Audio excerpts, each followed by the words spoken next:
We don't have a Peyton Manning. Good morning. Welcome back to another episode of Hard Foul Radio.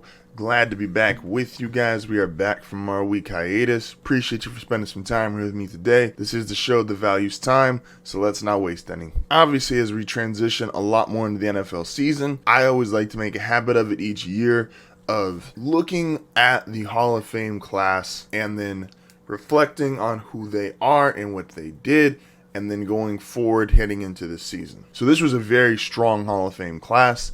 I'm going to focus on two guys particular right now. So it is the Hall of Fame, and if you've ever heard me talk, I do think the NBA Hall of Fame has gotten, a little light in terms of there's just guys who are really, really good, who happen to be on great teams, and they make it, versus the Baseball Hall of Fame, little too strict. The voting is really weird. Guys are really, for whatever reason, baseball writers don't like that 100% thing. And that itself is kind of stupid. But I think the NFL Hall of Fame has a really good median, right? Like, guys who are all-time great players do get in. You could argue the fringe level on, like, what is the low-end, quote-unquote, of a Hall of Famer are guys like Terrell Davis. And Terrell Davis won the league MVP and multiple Super Bowls and was one of the best 2 or 3 players on said Super Bowl teams.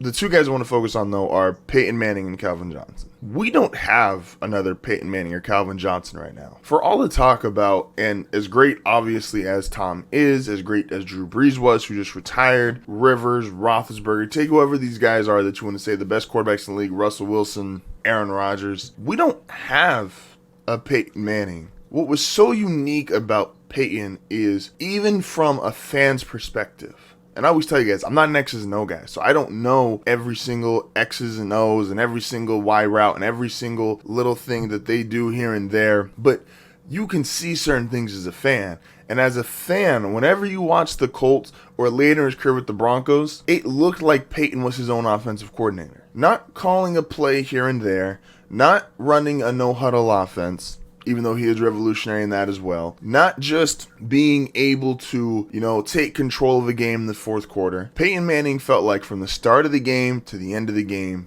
he was his offensive coordinator. He was calling out guys on defense. He was calling his own plays on offense. He was the team. And the Colts, who were a franchise which their most knowledgeable accomplishment or event was leaving town. He came there, set a rookie record for interceptions, was a guy who came into the league as, is he even better than Ryan Leaf? And he ran that offense and that team for well over a decade. Then he gets, obviously, the surgeries, and it's like, okay, is Peyton going to bounce back? Goes to Denver, makes it to 2 more Super Bowls. Even in Denver, when you would think, okay, going to a new team, he's not going to be able to do what he did in Indianapolis. Took about 3 or 4 weeks, and it looked like Peyton Manning's team again. Him running the offense, him calling out guys on defense. It looked like Peyton Manning ran from start to finish.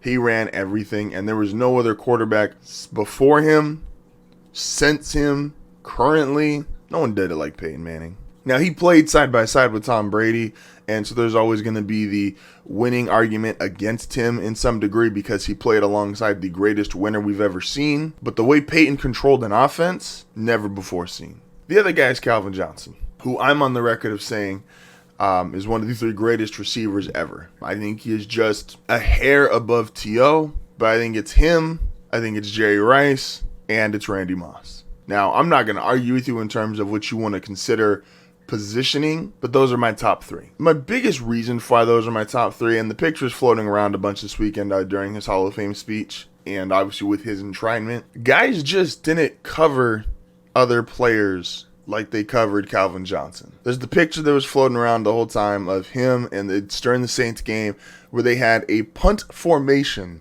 They took 2 guys and jammed him with 2 guys at the line of scrimmage and still had a safety back. Go look at all of your best Jerry Rice highlights. Go look at your best Randy Moss highlights. Go look at your best Terrell Owens highlight. Whoever you want to say. They didn't guard guys like that. Now, Calvin was unique. He was 6'5", ran a 4.3 40. He also played on the Lions. When you see his highlights and you see the way people had to cover him, no one else has ever received that. Probably his greatest game ever against the Cowboys, he's catching passes over 3 guys. Randy was running away from guys. T.O. was running away from guys. Jerry Rice was catching slants, breaking for 80 yards. And Calvin could do all that. But all of his catches, all of his highlights, you see him bracketed by 2, 3 guys, linebacker shading him. And this is all while being on a really, really piss-poor Detroit Lions team where they know you only got one option on offense. If Nate Burleson didn't have the media personality he's accrued, no one would know any of the receivers Calvin Johnson played with. You wouldn't know a single one. You wouldn't know another player on his offense that wasn't named Matthew Stafford. So as we reflect on the Hall of Fame heading into this season, 2 guys who obviously deserve it, just a cut above the rest. Peyton Manning, Calvin Johnson. Congrats to everyone that made it into the Hall of Fame, but I wanted to shed some light and some extra time on those 2 guys specifically.